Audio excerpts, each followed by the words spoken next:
Hello, and welcome to The Vicars Watch Dibley, the podcast where three priests link our stories with those of a Reverend Geraldine Granger and other TV vicars.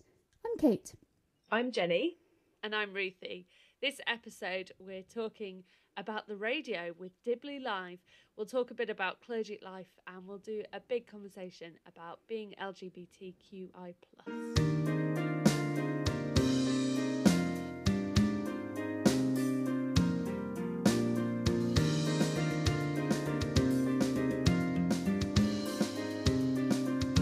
Hello, everybody.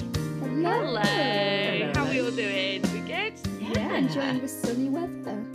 Kate, what's something exciting that's been happening for you this week? Something very exciting is that I have a dog now. Yay! Little Millie. She's very, very sweet, but adjusting to being at home. Yeah. So that's one thing that I've loved this week. One thing I haven't loved, is in morning prayer this week, we've been hearing the story of Samson. And it has made me so rageful inside every morning. And poor gross. Millie has just been hearing me shouting about Samson every morning. He's so problematic, isn't he? I was talking about this today. That he's a horrible character. We put him in all the children's books. But there we go. What about you, Jenny? What's something that you've been loving or raging about? I have truly been loving the sunshine this week. We were in wedding season, and last weekend we had a wedding, and so the whole church has been filled with the flowers of the wedding this week, and everyone that's come into church has commented on it, and it's just been lovely. So actually that's the first thing that popped into my mind. So I'm going to go with flowers in church. Lovely. Church. Yeah. Well, I was going to say, I've been loving watching the Euros. I think I've been watching football pretty much every night so far. So it's the women's Euros at the moment. And it's just been brilliant because there's no messing about with the ladies. They just crack on with it. There's none of this diving and just messing about. But so very excited that tonight I'm off to go see a match. So yeah, can't wait. It's going to be really good. Do you think it might inspire you to become a footballer yourself? Well, I was thinking about it, but I'm just not very coordinated in any stretch of the imagination. And, since having a small person, I'm a bit bulkier than I would like to be, so I feel like I'd just be waddling around a football field. Please. Can I say, if you join a team and play a game, I will definitely come and watch you. Yeah. Okay, what an exciting thing. Yeah, good fun. But speaking of watching, we have been doing some watching ourselves, and today we are looking at reminiscing through season 2, episode 2, Dibley Live. Yes, which I think may be one of my favourite episodes of the season, if not the whole show. Whoa! I discovered this as I was watching it, and I thought, you know what? This might be my favourite. It has lots of my favourite moments. That surprises me. It's not one of my...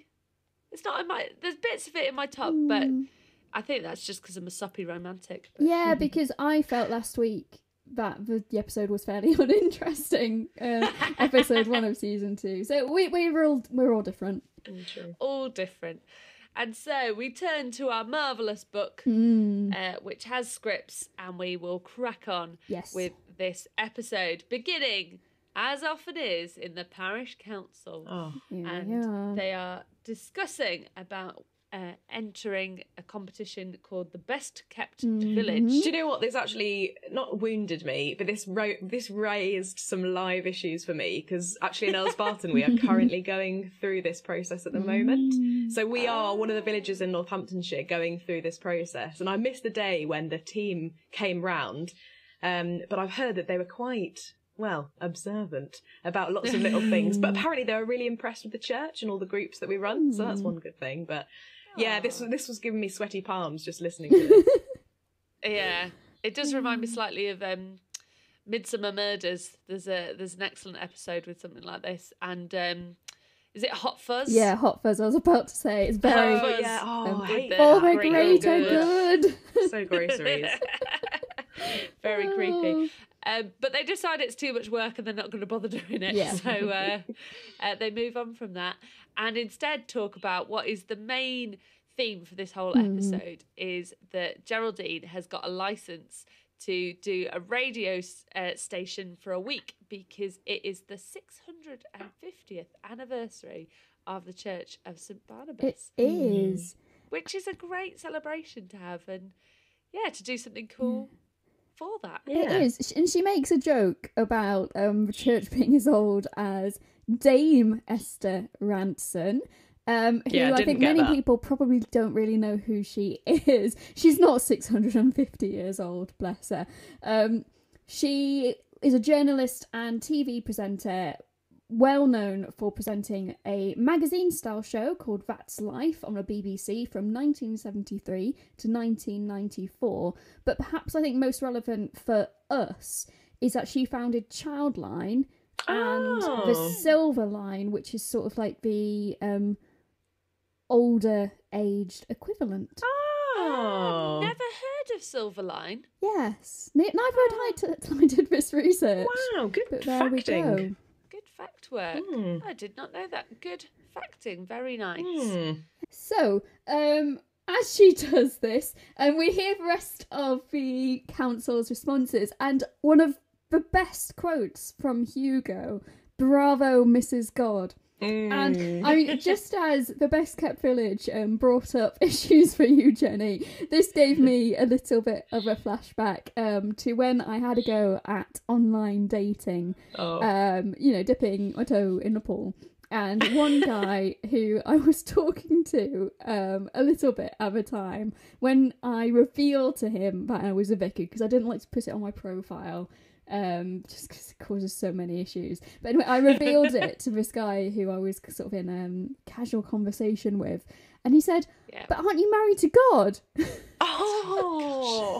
That's quite sweet in a way, but sweet, but yes, Mrs. God, a title which is simultaneously lovely, but also brings up a little bit of angst. Theological dilemmas as well.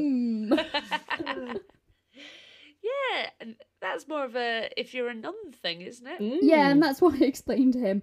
And also, that I wasn't Catholic, and therefore I was allowed to get married. Catholic priests are not. But also, I wouldn't be a Catholic priest because I'm a woman. Indeed. Yes. I was going to say, one of the questions that I get asked all the time is, are you allowed to get married and are you allowed to drink alcohol? Those are like the two biggies. Yeah. Weird that, isn't it? Drinking alcohol is quite a big part of a vicar's job, isn't it? Every single blooming Sunday. I mean the Eucharist, obviously. Obviously, nothing not else. Just socialising. It's a Tuesday. Although Clergy Malt Club is a thing, isn't it? It is. Yeah. Yes. But yeah. Anyway. So the radio show is decided and everyone's excited about it, and Geraldine has been practicing a rap for it. A rap which is Streets Ahead, which anyone Streets spelled with a Z. which anyone who also watches Community hopefully sees that as extra funny. But Geraldine's rap is something of a 90s cringeworthy delight. Who's going to bless us with it? That's the question. Shall I bless you with it? Okay. Please forgive me. Nothing could be hotter, nothing could be slicker. Lock up your sons and daughter, because here comes the vicar. Yeah. She does admit that it needs work. You'll be headlining Glastonbury soon. So they're not as impressed with the rap as we were, and she says it's a work in progress, and we move on to go to the living room in the vicarage. And Alice is there being very excited about Radio Dibley coming along. Yes, and she looks radiant, I've got to say, in her scene. You can see how much she's loving life at the moment. And she comes up with the idea that she's going to be a shock jock. For those of you who don't know, a shock jock is a radio DJ who is deliberately controversial and does things to make headlines and make people gasp and clasp their pearls. I did wonder about that. Yeah. And how she decides she's going to be a shock jock is by doing her opening line with, "Hello everyone, this is Bloody Well Radio Dibley." I love that bit. So shocking. Unbelievable. Oh, brilliant. Yeah. And she does in this scene, to be fair, tell Geraldine about her amazing sermons, because Geraldine's at her desk at this point, isn't she, writing away. We think she's coming up with the latest fantastic sermon. When Alice tries to snatch it out of her hands, though, we realise that is not the case at all, and what we think is going to be a classic Sunday stunner actually turns out to be an entry for a Curly Wurly competition. Yes, a very classic competition, which I don't know if we come across that often anymore. No. It used to be, definitely in the 90s, probably the 80s as well, where there would be these competitions where you would collect a certain number of cereal box tops or chocolate bar wrappers, and then alongside them you had to write completing a sentence such as, I love Curly Wurlys because... And then you'd send it all in, and the winner would get, I don't know, a lifetime supply of chocolate, or a holiday, or a T-shirt, or something else. Woo! One of those colour-changing T-shirts. Those were really 90s, weren't they? I read an article recently about when people say a lifetime supply or a year's supply of whatever. I was just wondering. What does that actually mean in reality? And it was really interesting. But what does it mean? Well, it depends on thing to thing, doesn't it? So I think a year's supply of pizza was like a pizza every week or something like that. But would that be a Curly Wurly a day? I mean, that sounds pretty sweet. So we would happily win second prize for this, which would be a year's supply. And Jerry's not even gone in for the top prize. No. She don't want that. She wants the Curly Wurlies, which is the second prize. Not that we know that at this point in the show. No. Well, no, she says that the second prize is a year's supply. Oh, does she? Don't know what the first prize is yet. Yeah. Oh, okay. Oh, I missed that. Yeah, she knows that that's the second prize, so she wants to be great, but not quite so super great in order to win. And a brilliant quote from Alice. I like Curly Wurlys because they were very, very, very good. Yeah, very nice. And with sausages. Gross. Super gross. Gross. And we're brought back to reality very quickly from all this silly Curly Wurly talk, because Alice is really worried about David, and that David just thinks she's stupid, and that's going to be a challenge for her in her marriage, and it's really sad. Yeah. She's got the intellectual capacity of a prawn sandwich. And what's doubly sad is just how kind-hearted Alice is about it. Like, she's not giving as good as she gets with David. She's not, like, she could lash out so much with him about how nasty he is, how privileged and whatever, but she just wants him to like her because he's Hugo's dad. Yeah. It's very sweet. Yeah. Now, you're both either married or on the way to be. Betrothed. With affianced. Without revealing too much, what's your experience having in-laws? I was so nervous the first time I went to meet my in-laws, and because of the way I was brought up, I was like, right, I need to go get flowers and something nice for them before we go and meet them, and Toby was a bit like, why? I don't understand. And I was so nervous walking to their house. And we met them for the first time when they were living in Swindon, and handed over the flowers and the chocolates, having asked, what would be appropriate to get for my mother and father-in-law. And had a very nervous first time meeting them. We basically talked about theological college and all that kind of thing. It was quite an intense first meeting. But I adore my in-laws. I love them to pieces. I'm very fortunate that I have such a great bunch.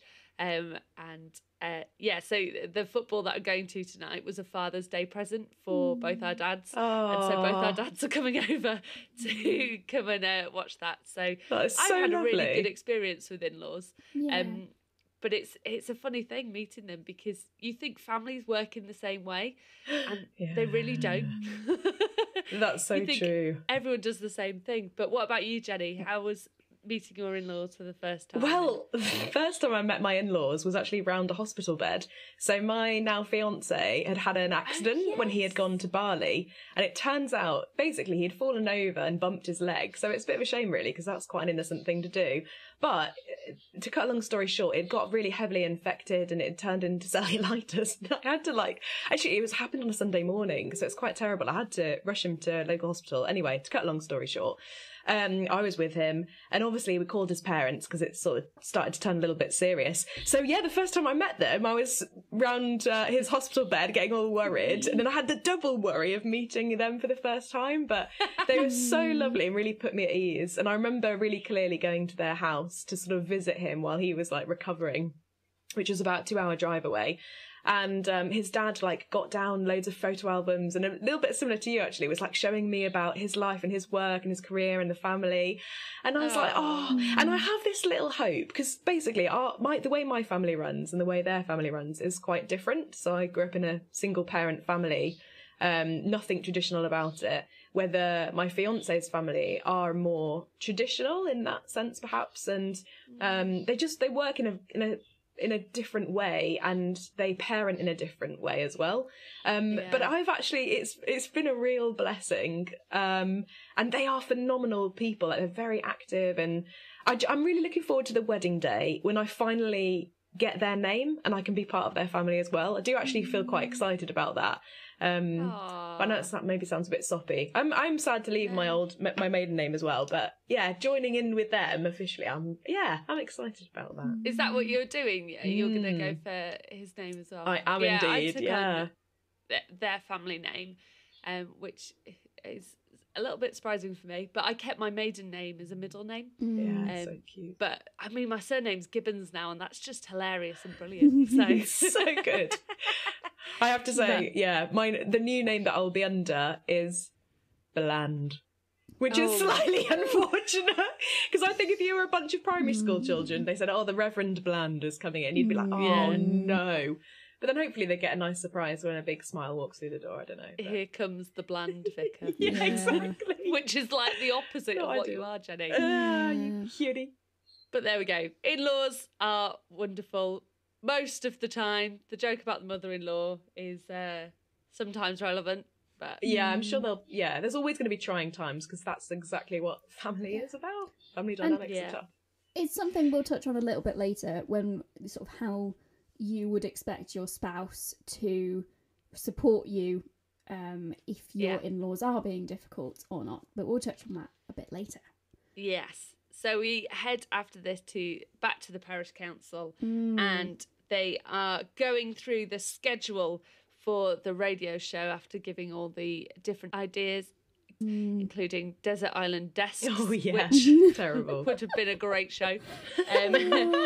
And they're talking through the different ideas. Some of them are a little bit interesting, but it's clear that from the schedule that Geraldine is trying to bring Alice and David together, because David's being interviewed and Alice is going to be the interviewee for it. So she's working behind the scenes to improve Alice's relationship with her future in-laws. Yes, and then there's also this conversation about the grand finale is going to be a village quiz, which seems to be an annual event anyway. David Horton always wins. Jim talks about how he's been studying so that he can potentially beat, but he's been studying specific questions. There's no guarantee those questions will be there. Because it's all the previous year's answers. If you think of all the things to not study, that would be it. So gutting. And then Geraldine hints that because she's going to be setting the quiz, she may be setting things up so that David isn't necessarily going to win. See, I disagree with you on this. That I think the setting up of the quiz changes throughout the episode. So I think at the beginning it is going to be a traditional kind of quiz, and then as things develop, the quiz changes. Well, I think it is. I don't disagree with you. I think it is going to be a traditional quiz, but I think to begin with, Geraldine has decided that she wants to give someone else a chance at winning. So she might decide to vary the knowledge that is required, so it's less in David's favour, sort of creating a more level playing field. Not to the extent that we see right at the end of the episode, where it is very clearly weighted towards one person, enabling them to win. But I get the impression that she has already decided to try and make it possible for someone else to have a chance at winning. I think if it's that way, I think she does that by the incentive of the prize. Oh, interesting. But the prize isn't for the winner of the quiz. Isn't it? No, it's for best broadcaster. Oh, yeah. Oh, well, never mind then. we could debate this, but let's continue. Yes. As you've said, there is a question of what the prize is. To give incentive for people to participate in the radio programming. And this causes a bit of a dilemma, because Geraldine goes to our good old favourite, which is a book token. Apparently everyone hates a book token. Apparently everyone hates. I love a book token. I love a book token. You can spend it on any book you like. No one knows. It's pretty great, yeah. It doesn't have to be a theological tome. Tome? Tome. A tome. It's a fancy word for a book. Goodness. Ooh, someone's trying to be Brainerd Dibley. Brilliant. I would go up against David Horton. You're braver than I. Geraldine does, which I feel many of us will have done, which, having said, oh, actually, no, it is a really good prize, she then goes home to the vicarage and starts rooting around for something she can give as a prize.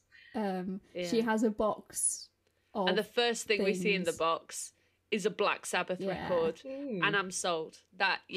Fine. That's the prize. I will do my best. Do you have a drawer or a box or something in your vicarage of things which could be given away as gifts or prizes? For me, it's a no. But I do have a card for every occasion. I have that. Yeah. I have a Card massive for box every of cards, which I absolutely love. I love a card. But no, not a box. I don't have for prizes, but I do have a go-to sermon illustration / prayer space kind of box where I can go, right, I quickly need to do something like that. So here's a load of resources here's one I made earlier. Yeah, mine's filled with like fluffy boas and like scarves I can use for grass. Yeah. I try to have a stock of kind of things I could give as gifts, like holding crosses. Oh, or brilliant. some Bibles. Used to do that. I've got a really nice kind of colouring Bible, you can give as a nice gift. Oh, that's lovely. Children's Bibles for baptisms, and of course bottles of wine as Jenny. well. For Jenny. For Jenny. Jenny!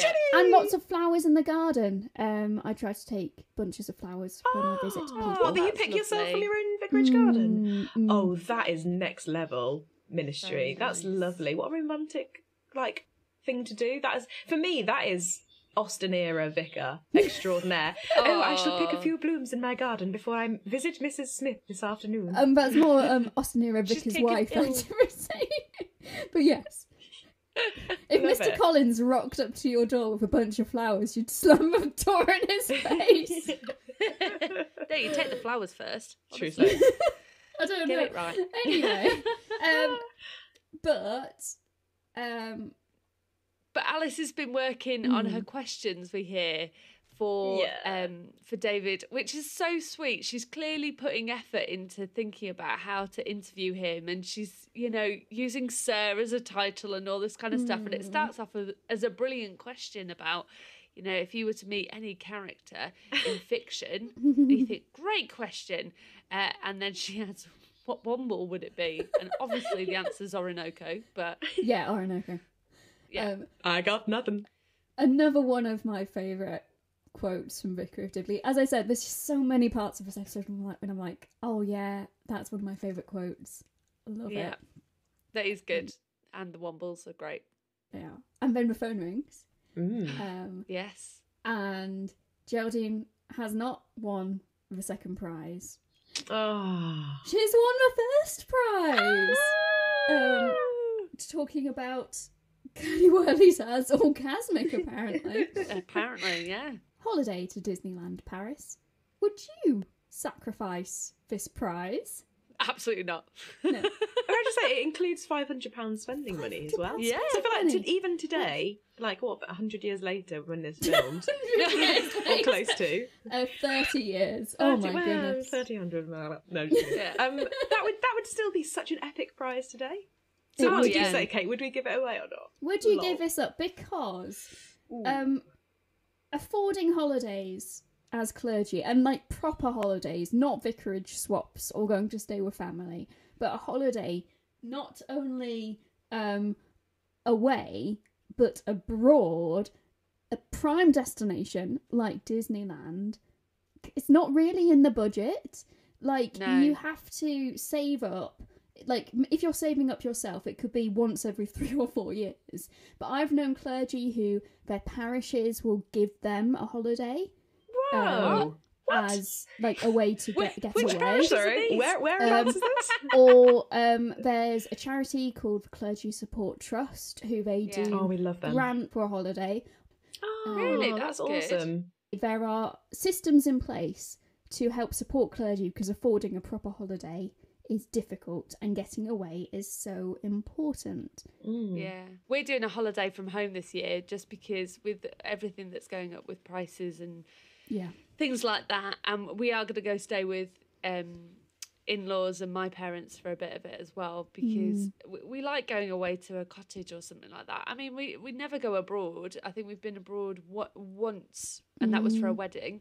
So we're holidaying at home this year because actually it's costing too much money to go away. There's been all these weddings this year we've had to go to instead. Oh, no. So annoying. Yeah. I have to say, this is a weird year for me because I am going on a 2-week holiday abroad for my honeymoon. When I say 2 weeks, it's actually 10 days, so it's a little bit less. But still, it's going to be the best treat ever because I haven't taken off, like, I think I've got 2.5 weeks after the wedding and I'm so excited to, like, have that proper rest, put everything down and enter into, like, a new season of life and have some time to celebrate and just empty my brain, really. But that is really unusual, obviously. Having a good long holiday, I think, is really important for clergy, and making sure you take Sundays off as part of that is good to rest. Absolutely. Yeah, I'm holidaying at home this year. Last proper holiday where I went away and it wasn't piggybacking off my parents was like 3 or 4 years ago. I went to Pompeii. Brilliant, wow, lovely. Lifetime aspiration holiday. Starting to now look at like holiday cottages I could rent with the help of Clergy Support Trust next year. And maybe in a couple of years we could all try and rent a cottage holiday property together and go somewhere and have a bit of a reunion. That would be cool. That'd be nice. We need to plan a few years in advance though.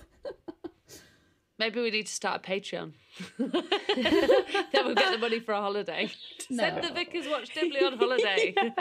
Please, we need it. But Jerry decides not to keep this fantastic holiday to Disneyland Paris, which, as someone who used to live in Paris, I had a year pass to Disneyland. So I was well used to going there, and it is a marvellous, magical place. But she gives up that holiday as a prize for the best broadcaster of the week. So in the parish council meeting, the prize has been revealed as this trip for 2 to Disneyland with the spending money. And David thinks this is a ridiculous prize. And the other blokes disagree heartily, don't they? Yeah. They all start working on their songs. They all start singing Jungle Book songs, which is so sweet. And then quit the meeting early so they can go home and practice. I love that as well. Yeah, it's great. And what a great prize. And so the week begins of the radio show and everyone's in the vicarage and all the equipment is set out and ready for the start of the radio show. And everyone has different roles. And Geraldine is clearly nervous and checking everyone knows what they're doing. Including Owen, who turns around from his chair and says, "I'm the sound man," and has an interesting look. He's like he's greased his hair into about 5 points that dangle down his forehead with some new cool shades. Is that a 90s look? Yeah, I would say it's possibly very is. 90s boy band. I'd say like A1. Yeah, it's one step away A1. from the curtains, isn't it? Yeah. The Sandman, man. It's powerful, and Alice is on the phones and is very nervous about that. And then you've got Jim and Frank as the posse sat on the sofa, who and Jim's put on a special hat to look cool, and clearly Geraldine's very nervous, and of course because it's the Vicar of Dibley, it all goes horribly wrong. At the straight off the pop, yeah. But also, like, she doesn't help herself, because why on earth would you start with a phone in? That just seems like the strangest it's a lot of pressure, choice. isn't it? Like, you need to build up your audience. Exactly. That's so much pressure. And also using the vicarage line to do so. So obviously the call we get is not someone calling up for the radio, but it's David Horton calling to complain. Private Alice. Conversation. I'd struggle to know what other phone line they could use, though, because it was the 90s. You'd have to do it somewhere else. Or, I mean, even in the 90s, there were, like, you could have separate phone lines. Like, there were vicarages where you could have 2 separate phone lines, your business line and your personal line. But in using the vicarage phone line, that's what gets this whole scene absolutely groovy, doesn't it? Because David thinks he's talking to the vicar just one-on-one, but we find out, well, we know instantly that he's talking to the whole of the parish council, which makes me cringe so much, because he goes on to be incredibly offensive to everybody. Yeah. And then talk about his own grape-like hemorrhoids. Yeah, which again Geraldine is intense. decides, after David has insulted everyone and backed out of the interview of Alice and been especially mean to Alice. He's horrible. To discuss his personal issue, his hemorrhoids. That is an active choice by Geraldine. David doesn't bring it up. So she broadcasts his private and personal medical issue to the whole village. And I'm not proud of Geraldine here. I get, obviously he's been a very nasty man, but that just doesn't feel right to me. Oh, no. Definitely. He needs pulling down a peg or two in different ways, but this is not the way to do. I mean, can you imagine if one of us did this in ministry? Like, you'd be CDM'd. Yeah, which is a clergy discipline measure, which is where you get in big trouble. It wasn't good. I guess she was trying to not get her own back, but giving David a little bit of a taste of his own medicine, but it's not a nice thing to do. It's not really a very Christian way of life. No.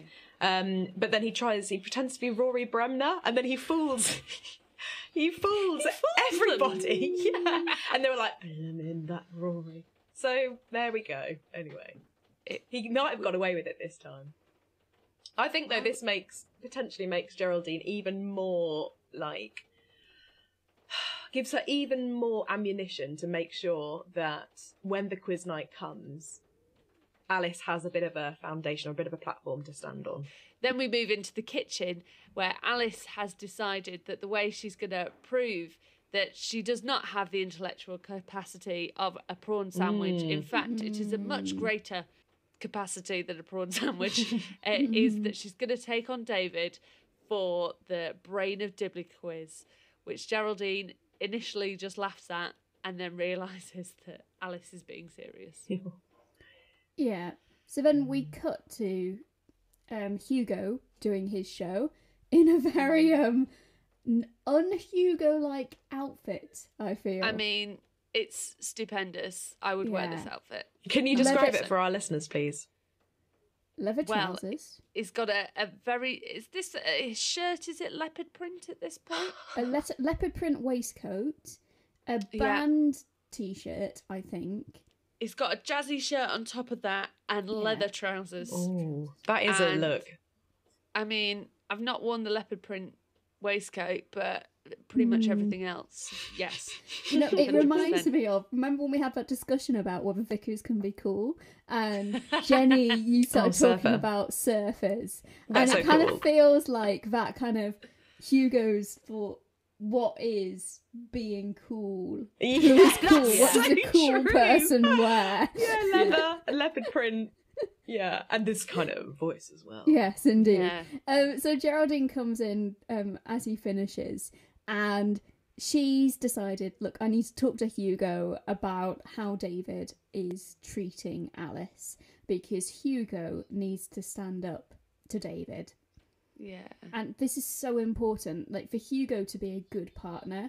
And if Hugo refused to stand up to David, I would honestly be advocating for Alice and Hugo to split, because it's so important. But Alice then walks in on this conversation with Hugo and Geraldine, and Hugo's reiterating the kind of things that his dad has said about Alice, and in a classic Jane Austen way, we have a misunderstanding, and Alice thinks that it's Hugo just saying these things, and so Hugo runs after her to explain things, because bless her, she needs that confidence boost, doesn't she? Yeah. And I think this is the point that Geraldine goes, right, I'm changing things, I'm making this work, we need to take down David.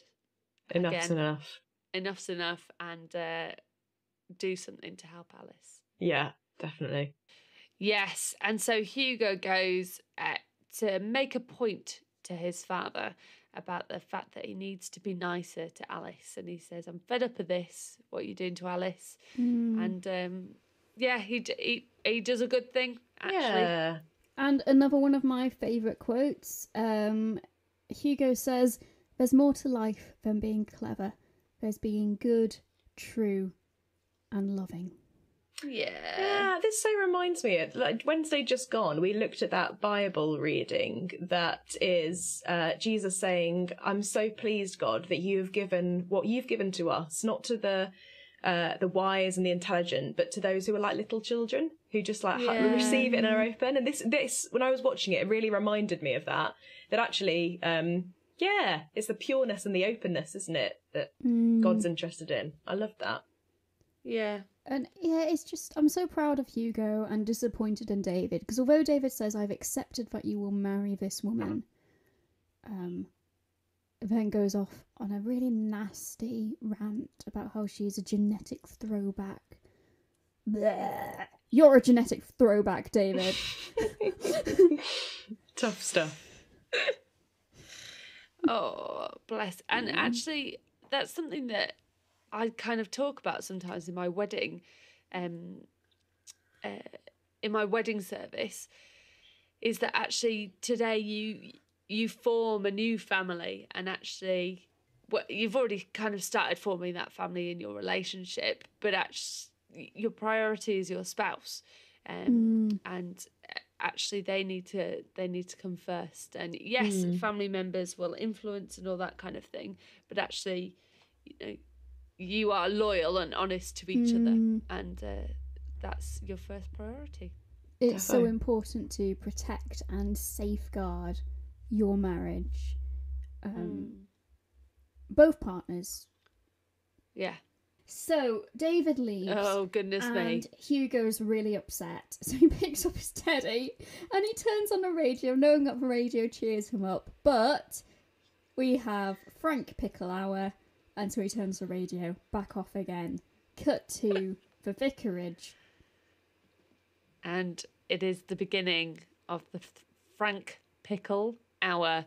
And we see Geraldine testing the levels for it and thinking, asking what you have for breakfast.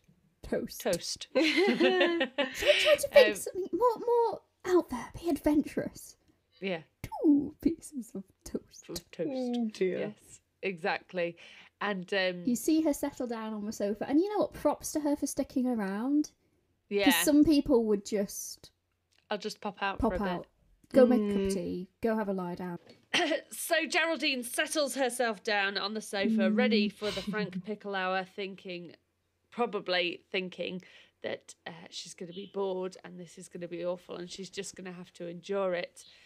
And he starts slowly, but then it eventually happens that he says he's going to do his hour, and he says, I first knew I was gay when I was 18 years old. And the atmosphere in the room suddenly changes. Geraldine sits up like, what? And it's filmed in front of a live audience. And so everyone starts laughing at that point, which I wondered if this scene occurred in today, in 2022, would this scene be played for laughs in the same way that it is in the 90s? I don't think it would, and I think that's very much based on me as a viewer, whereas how I read the episode was, we didn't talk about this at the time, but in that opening scene, Frank has an item on the agenda which he doesn't fulfill. It's item number 5, and he's asked, okay, Frank, do you want to say? Frank is about to say something when he says, oh, never mind. For me, that's an early sign that Frank is trying to tell them something, and this something being telling them about his sexuality, but losing confidence, and this hint that he's been trying to do this, and as he says in his Frank Pickle hour, he's been trying to tell them for 20 years, isn't it? Yeah. And for me, so the way I read this whole episode is Frank has been trying desperately to get people to listen to him, but then what he's done is he's taking advantage not only of the anonymity of radio, where his listeners will not be seeing him face to face, but it's also intimate. I think as many people who listen to podcasts know, there's something very intimate about having someone's voice projected into your ear. But then also, potentially, there is a safety that he feels in knowing probably that there will be people who won't listen because of his reputation. So that's sort of how I feel about it's a very emotional punch. Probably not how it was written or intended, but actually for me, I see throughout the episode Frank's struggle to come out to share this important piece of information, and which he has been backing out of. He's been trying to do and then losing confidence. Yeah. I do understand that. I think I read it in a very different way. I think the kind of gag of his, Frank, what did you have? Item 5, you're up to speak. And then he goes, oh, yes. And he goes, no, nothing, sorry. I think that was for me, it reads more as like a senior moment of his, but I do see what you mean. It's an interesting idea. Rewatch it. Let's rewatch it. And with that interpretation. But I do think that, I don't know if it is kind of played for laughs, this scene. But I think it's more because of the description of the young farmhand named Justin, rather than Frank saying, I'm gay. That was my takeaway as well. I think the setup is funny in a way, but it's also really moving. It's funny because of Geraldine's reaction to it. She's like, what? That isn't like... And it must be really hard for her because she's like, I've flippin' known Frank for ages, and now he's coming out with quite a big part of himself. Like, sexuality, it does matter, and it is a big part of us. And she's maybe thinking, I can't believe why have we never talked about this before? How has, this not come up before? Yeah. But as you say, maybe this is when Frank feels his safest to be able to say, dear friends, I've tried to tell you for so long. And I actually love that this is the moment that he chooses. And like I say, I think it is sentimental. I think it's emotional as well. I like how it's done. I wonder if for the original audience, as it were, so the audience in the 90s, this really came out of nowhere. I think potentially to us because we've seen it before, but also because living in the times we do, we attune ourselves to seeing the cues of, what might be happening kind of behind the scenes. In queer coding. Queer coding, exactly. And I wonder, just as we talked about Tristan, and whether the assumption was that the joke was he was going to reveal himself to be gay, was it a complete surprise for the original viewers that Frank was gay? Whereas yeah, I feel like, and maybe that makes it that more of a comedy moment because people are reacting in shock, and the way they're reacting and showing their shock is through laughter. Yeah. Behind the scenes on this is I watched a programme about the making of Vicar of Dibley a few months ago. Lol, I know. And apparently it was a late adaptation to the character of Frank that he was going to be gay. So actually the writers didn't know until, quite soon before this episode, which I think is interesting.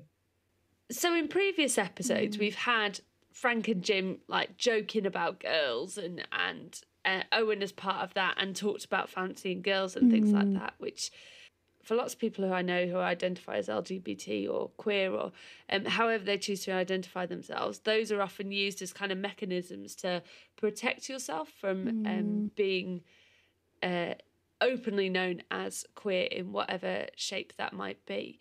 And so I wonder if, are there those signs there previously that Frank might have been hinted at as gay, but whether that's intentional or not, because as you've just said, Jenny, the writers didn't intend it, it came out later. So maybe that started at the beginning of this season. I don't know. Well, there's all those little things, like, so he is unmarried, he is single, and there's no references to a past spouse. If we're thinking about that first season, he lives alone. He has a separate life to the rest of the residents. So when he talks about his holiday trip where he wanted to take the bus into town on his own, and he's always very immaculately presented. And lots of this is stereotyping. I was going to say, lots of this is stereotyping, but it's all those cues where, because of stereotypes, someone who ticks all those boxes, definitely now, someone would be thinking, I wonder. Yeah. Well, here's a question then. Like, obviously, we see Jerry's reaction to this. Have you ever been in a position where you're in ministry, either as an intern or a curate or the vicar or, the leader, and someone's come out to you as gay?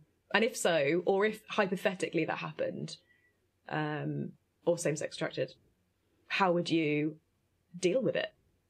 Not deal with it. How would you respond to it? So I've had those situations happen to me where people have come out as queer in some way, shape or form.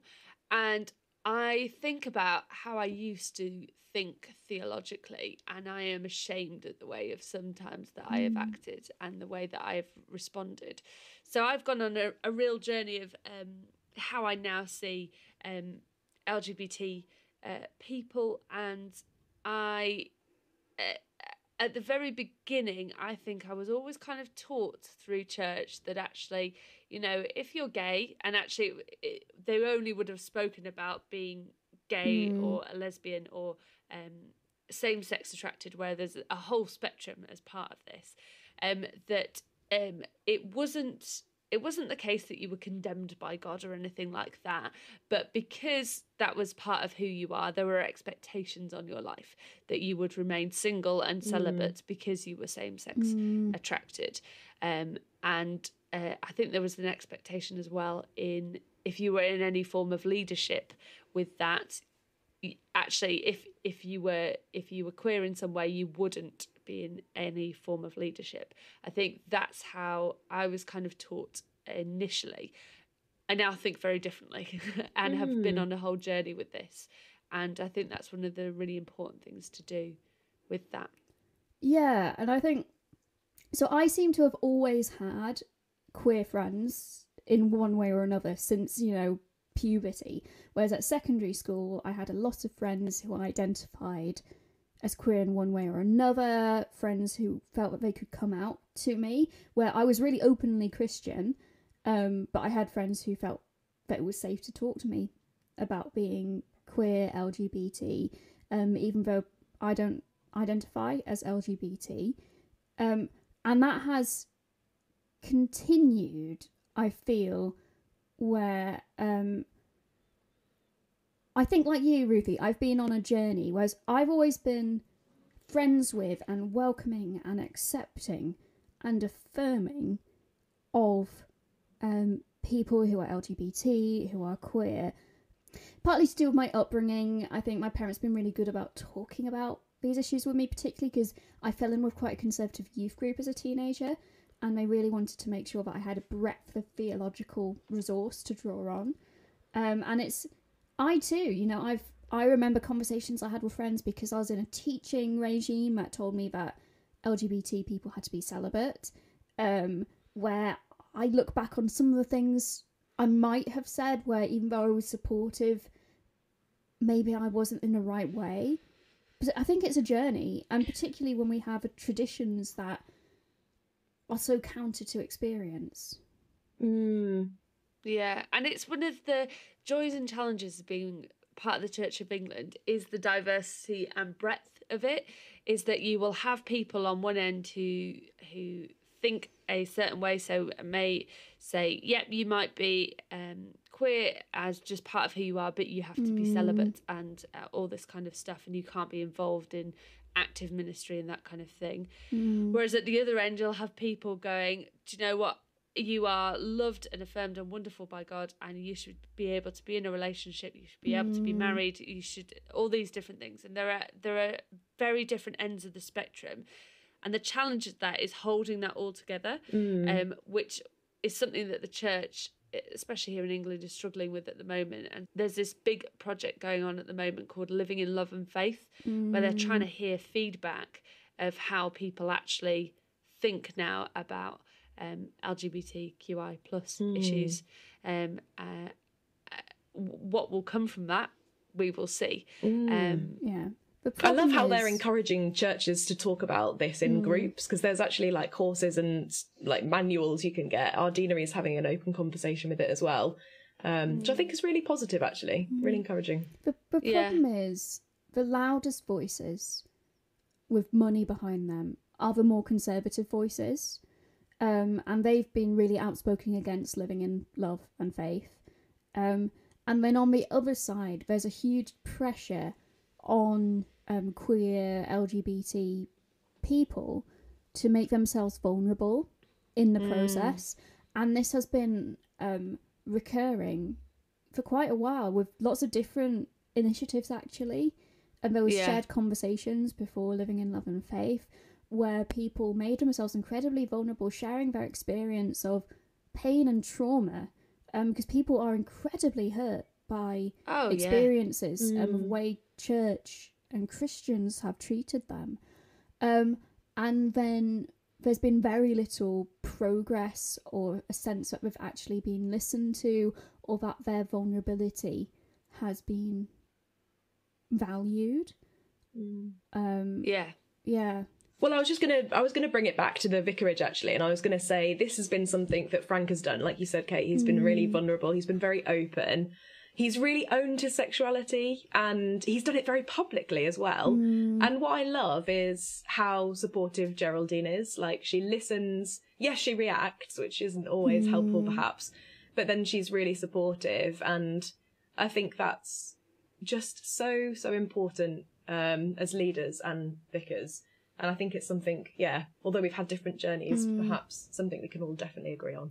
And actually, if we're talking about clerical practice, so now what the best thing to do is to make sure that people know that you're a safe person to talk to. So the people who, since being ordained, have come out to me or wanted to talk to me about theological teaching they've received about sex and gender, whatever, that all comes from them initially knowing that I would be a safe person to approach, that I'm not going to immediately condemn them, and that actually I will be someone who will be supportive. And I think that's something that Geraldine has done, and we saw it in the first season when David was concerned that Hugo might be gay during the Lent episode, where actually she says there's nothing wrong with that.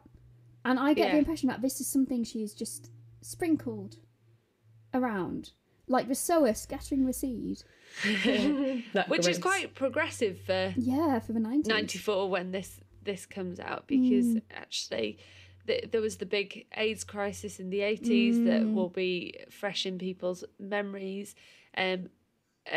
Homosexual acts were only decriminalised in 1967, we've discovered, and during this year, 94, when this came out, the age of consent was lowered for those who are in same-sex attracted relationships.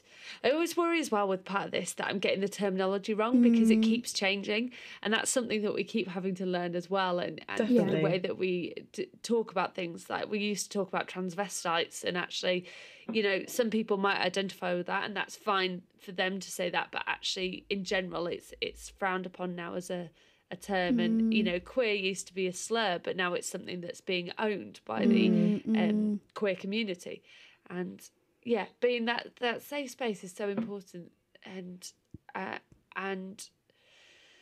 but not faking it, I think, is really important as well. So actually, if you are a clergy person who would hold by the understanding that yes, if you're queer, that's fine, that's who you're created to be, but you must remain celibate and not engage in any kind of romantic relationship. I think faking that you're not that is really dangerous. Oh, yeah, that could be very damaging indeed. And the damage that can be caused by that, by you thinking you're in a safe pair of hands, and then suddenly something comes out and you're like, oh, this isn't where I thought I was, and I can't be in this space, is a really difficult place. And I think owning that we are on a journey, you know, we use journey so much, but culture is shifting so quickly, and we look so backwards, don't we? We look so backwards, and we're playing catch up. And even those of us who are really tuned in with culture, up to date, we're always playing catch up. And you need to own that what I believed yesterday, I may suddenly realise isn't right today. And actually that could be about anything, and that's okay, as long as we're humble and honest about it and we don't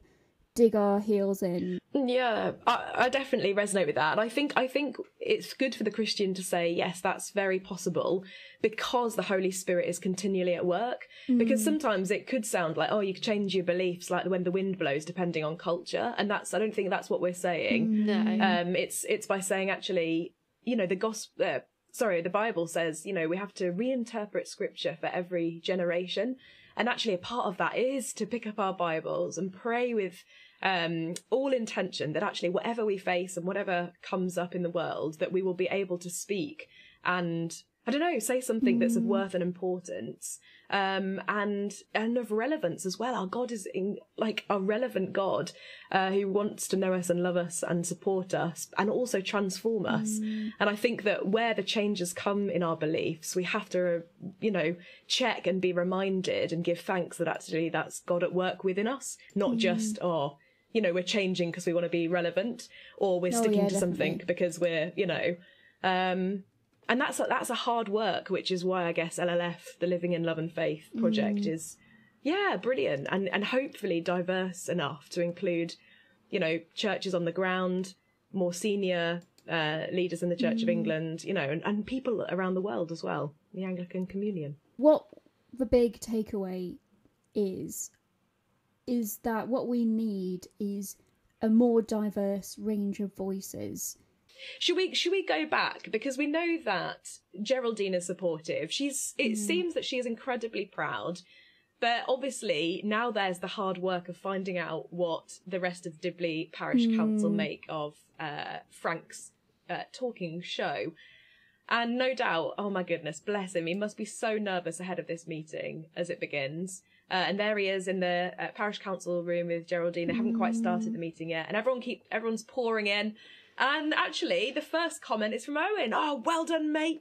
Great show last night. Yeah. And David comes in like, yes, very good. Most interesting. And you think, oh, hold on a minute. Although we get a bit of a clue from Hugo that actually he hasn't been listening. But from the other, you think, oh, maybe they have. And I love that bit where Frank is so moved. He's like, you are such dear friends. I need to take a moment. And he steps out. And And for a moment, you hope that they have all listened and just suddenly been really accepting, because, you know, this is a very traditional community, isn't it? And Absolutely. you think about how they reacted to Geraldine turning up as a female priest. Oh. How dare we whisper that? Nothing's sicker than a woman vicar. Absolutely. And Geraldine says, thanks, guys. That was really lovely and supportive. Just one question. Did anyone listen?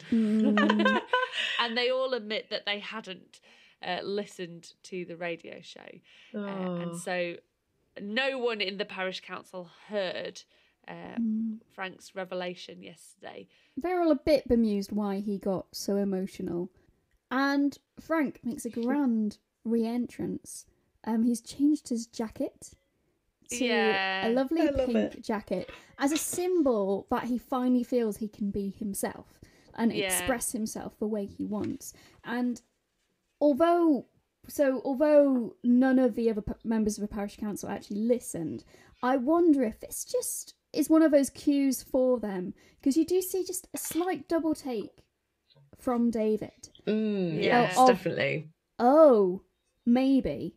So he's I do. Anyway, have either of you ever been to a pride parade or anything like that? Yes. Yes. I'm ashamed to say no. I've seen what's online. I know. Jenny. I really desperately do want to go. I'll take you to Pride at some point. I'd love that. One of the first time I went to a Pride event, I think it was up in Durham, and one of the things that was the abiding memory from it was how beautiful it was to see people just who felt able to be themselves. And the exhaustion of being queer and having to hide who you are is overwhelming. And so just being in a place where you can just be like, this is who I am. This feels like a safe space for me to be truly who I think I am, is such a beautiful thing to see. And I see this with Frank, that he's just gone, do you know what? And the fact that he's brought his jacket with him, so he must, he's not kind of, he's brought that along in case he feels able to be liberated like that. And I think that's a really beautiful thing. It is beautiful. Yeah, and definitely. fabulous. Such a great jacket. It is great. So, after the meeting, Geraldine catches David just as he goes out the door, just have a quick chat about the upcoming quiz. The keen-eared among you will, I'm sure, be glad to know that I have fact-checked the Latin through the generous help of my dad, my resident Latin expert. David says that his family motto is Veni Vidi Spurius Brutus Dracuncavi, which he says means I came, I saw, I tore the thick bastards limb from limb. Outrageous. So I was really hoping that this would be like schoolboy pig Latin. There's various little so-called Latin phrases which people throw out to sound intelligent, you know, which they've twisted around. I was really hoping that this would be proven to be bad Latin. Unfortunately not. This is correct Latin. However, this is a very colourful translation. The actual translation is I came, I saw, I maimed the illegitimate stupid men. Quite similar. But very similar. Yeah, that works. It works. But, I mean, again, this is all David, like, throwing in Latin and showing off his intelligence, just a contrast to Alice Tinker. So that's my point, is it's just so... you know? He's definitely playing up to his character here, isn't he? And, you know, we see this again in the next scene. So we finally have the quiz, and Geraldine introduces each of the contenders, and David has clearly asked to have all the letters come after his name. Yes. We don't know that for sure, but he is given them all, yeah. MBE, MA, FRCS. MBE is member of the British Empire. This is awarded by the Queen. MA is a Master of Arts. And FRCS is a fellowship of a Royal College of Surgeons. revealing David Horton's occupation. Oh, was he a surgeon. doctor? Apparently. wow, there you go. Fun fact. Fun fact. There's so many fun facts this episode. Then to balance things out, Geraldine then gives some letters of accreditation to Alice. Yeah. GCSE, General Certificate of Secondary Education. PMT, most likely short for premenstrual tension, which for our American listeners is the equivalent in the UK of premenstrual stress. And TTFN, short for ta-ta for now. For now. I've So got the good. TTFN, yeah. That's brilliant. amazing. I can't. It Too many letters after a name. reminds me very much of as a character in Red Dwarf called Arnold Rimmer, who has letters after his name. He says he's BSc SSC, which stands for Bronze Swimming Certificate, Silver Swimming Certificate. Oh, that's nice. Yes. So Geraldine starts the quiz, and from the outset you can tell it's going to be a quiz with a difference, because she starts the questions and David's buzzing in quickly, and Geraldine's saying, "Oh, I've not quite finished that question there." So the first question is, who lives in Dibley Manor House? And David buzzes in saying, "I do." And Geraldine's like, "Oh, sorry, should have waited there. There's a bit more. Who lives in Dibley Manor House with David Horton?" And so Alice buzzes and knows Hugo Horton and gets points, and David gets minus points for every time he gets it wrong. And from the first few questions, we know that it's going to perhaps be slightly weighted in Alice's favour. And there's a question about the Tinker family, to which Alice's hand shot straight up, because she knows exactly the answer to that question, and it's just brilliant. Yeah. I have to say, this scene did foil me a bit, though, because normally a church quiz, is where everyone gets a sheet and everyone gets to fill in the answers. But here in Dibley, just in case people haven't seen the episode for a while or ever, they're literally opposite each other on the stage. So it's not like our traditional quiz, like a pub quiz or even like a tier fun quiz or church quiz. It is literally like the two of them as opponents, like battling it out. And I think the total score is... Yeah, exactly. David's got minus points, like you were saying, with his jumping in too early. But he ends clawing his way up back to nil. And I think Alice ends on 245 points. And they've had to get extra cards to write and do on it. And I love that. I think that's brilliant. So good. I imagine that some of the other questions included trivia about the Wombles and the Teletubbies. Teletubbies. I'm sure. And also, in this scene, of note, we get a view of the audience, and for the first time in the Vicar of Dibley, there is another vicar in proximity to Jerry. Who is this person? Who is this man? This mystery vicar? Probably, I think, it's either the rural dean or the archdeacon. This is the sort of thing you would invite someone who's a step above you to come and see. But could be the neighbouring parish. Who knows? Who knows? We never see him again. Yeah. Who is this man? So Alice absolutely smashes it and wins the competition, and Hugo's super pleased for her. And they do this little bunny ears thing. Very cute. Which must be their like couple's secret handshake thing, and it's adorable and cringy all at the same time. And then it's revealed who has won the prize for the best broadcaster for the week. And it goes to Hugo, which is Horton. Hugo Hot Dog Horton, which is outrageous. And How is it outrageous? I love it. No, This was the most rehearsed and probably the most listened to show.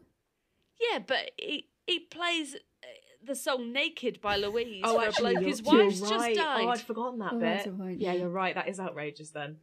And But I who's his personally think competition? Frank should have won the prize. Oh, Yeah, you're but so no right. I one hadn't listened thought of that. to it. I think you're right. Frank should have won, but unfortunately, no one listened to the show. I know, Oh, but that's wouldn't so that create sad. intrigue that they'd be like, oh, really, was it? Or would they be like, oh, she's just been nice to Frank? You see, I think ultimately it was rigged again. I think this is deliberately a gift for Alice and Hugo. It's a two-person, all expenses paid trip to Disneyland. And if you saw, Handy. when she announced that prize back earlier, Hugo's face was rabid. Like, absolutely rabid. He wanted that prize. Like, I see this as a sort of like a wedding gift to them. Yeah. Okay, I see that. And I do love at the end of the scene where Geraldine's teasing David and like pretending to tickle him and all this kind of stuff just to really mess with him. And I think it's just a really lovely little insight into their weird friendship that they have, that they've got this banter going on, and it's wonderful to see. That's cute. Yes. And then the credits roll and there is a joke at the end. There is. Which we won't retell the whole joke, but of note, I really like that Geraldine refers to the vicar in the joke as a man vicar. I love this. So good. Because we get so often we get called women vicars or lady vicars. Lady vicars. I like that she qualifies the vicar as a man vicar. Yeah. And also, in the background of the scene, we see the actual stole that is used in the credits. And I want to know where this stole is. What happened to it? Can we buy it? I've made quite a few of my stoles, so maybe, Kate, if you're looking, I'll make you a that would be cool. Vicar of Dibley stole. Get crafty with it. I think there's an excellent theology that comes up at this point with Alice, where the punchline is about God striking down someone and God misses and all this kind of stuff, and that's the end joke of it. And Alice says, well, God wouldn't miss, so it doesn't work as a joke. And I'm like, yes, Alice, that's an excellent theological understanding. It is. She's a legend. So this has been really quite a challenging episode in lots of ways, and there's been lots of really funny bits and lovely bits, and the absolute chaos of the first radio show, and then we have the really sentimental, beautiful moment where Frank comes out, and that's been our focus, I think, for a lot of this episode of the importance of that scene and how it shapes our lives today. We may have stumbled a little bit over our conversations because it's a difficult topic. So please do forgive us if anything we've said has inadvertently caused offence. Absolutely. And we love hearing your feedback and having emails and stuff like that. Our email address is vicarswatchdibley@gmail.com, or we're on social media, on Twitter, on Instagram, on Facebook. Please do send us messages if we have got things wrong. We have a confessional for that reason, so we can say things, but also if there's anything else that you'd like to reflect on, if you'd like us to talk more about this, we'll do our best to say things better, and it's something that we need to keep apologising for where we've got wrong, but also I think we'd all like to say, if you are queer, you are so, so beloved by God and such a beautiful person, and it's wonderful that if you're able to be who you are, and if that's still quite quiet and not known by anyone, that's okay. But actually, if you want to blast it from the radio and tell everyone who you are, that is beautiful too. And God loves you so, so much. Amen.